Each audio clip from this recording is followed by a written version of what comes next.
نيجي عندك ولا تيجي عنا؟ تعالى. السلام عليكم. اهلين، هلا اسماعيل، كيفك؟ شو اخبارك؟ قصة سعيدة. اهلا. كيفك؟ ان شاء الله طول الوقت يحكي عنك يا اسماعيل احمد. مرحبا. قد ايه بحب الاطفال احمد اسماعيل دياب جوريه حبيبي. هو ما بيروحش لاي حد ما تقيل قوي، ما بيعبرش حد، بس معايا انا زي ما انت شايفه كده ايه حبا خالص. مرحبا. فاسماعيل طبعا يعني هو كان الصدفه اللي اتقابلنا بيها. هو يحكي لك بقى على الصدفه الجميله اللي قابلتنا ببعض، واللي منها فكر ان احنا نعمل عمل عيد اتحاد الامارات ويكمل لك هو بقى. الصراحة أنا طبعا النصري فترة قديمة بعرفه، بس لما شفت أغنية سيادة الرئيس دكتور بشار وعجبت بالعمل والحكاية، صراحة صار عندي فضول أتعرف على الأخ مصر الشقيقة اللي عم يغني لسوريا وقائدها. وسبحان الله رب العالمين نولني الصدفة الجميلة. كنت في مشوار انا وزوجتي وابني في جبل قاسون، تعرفت عليه هناك وصراحة اعجبت جدا. سمعت الاغنية وصار عندك فضول تتعرف على صاحبها، انه مين هالمصري اللي عم يغني لسوريا وكذا وقائدها، واغنية فعلا قوية معبرة في قلوب السوريين يعني، ومعانيها بتعرفي بتصف حالة العرب من وقت بلفور. حتى حفظتها انا، عرفت كيف، وطلبت انه اخي اخذ السي دي وكذا، واجاني السي دي ودائما ارددها في البيت.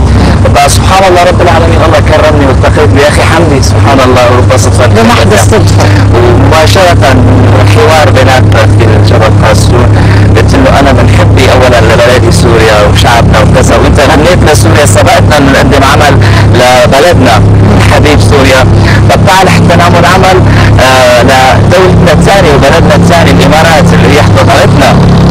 طرحت الفكرة وكيف تبلورت؟ كيف كانت خطوات البلور في البلور؟ ايوه هون الابداع صراحة والذكاء ما شاء الله ونظرته الخارقة الاستاذ حمدي، وتلقي المعلومات هاتفيا، مع انه اخي حمدي صدقا انا بشوفه انه ما شاء الله عنده ما بقولوا بعد نظر، و يعني انه تحكي عن دولة انت ما زرتيها وتتلقي معلومات على التليفون، يعني فعلا حاجة غريبة صراحة، وأتقن وصار أعطيته معلومات تليفونية والحمد لله إن شاء الله يا رب. كيف كنت هلا تتخيل التليفون اللي صار بينك وبين والله زي الحلم صراحة.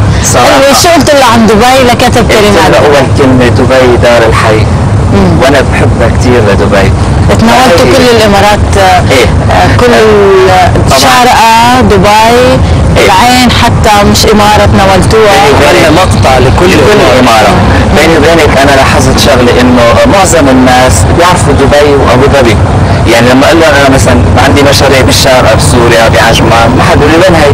عرفت كيف؟ صح. يعني بلا منقوص من حجمها، لكن هي إمارة حبيبتنا زي أي إمارة، عرفت كيف؟ لذلك إنه لا نعمل أغنية نهديها للشعب الإماراتي الحبيب باسمنا كجالية سورية ومصرية حبايب أشقاء موجودين على الدولة، عرفت كيف؟ نهديها لكل العالم، منه البعيد هني الشعب بعيد الاتحاد. وطبعا في عمل ثاني آخر مشترك مش رح نحره ما رح نحره إن شاء الله.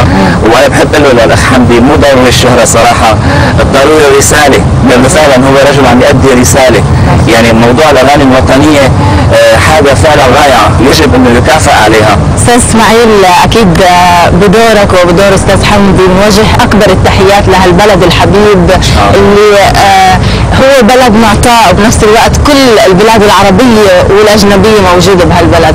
كل التحيات وعيد مبارك لهم بالعيد الوطني، هو عيدنا قبل عيدهم.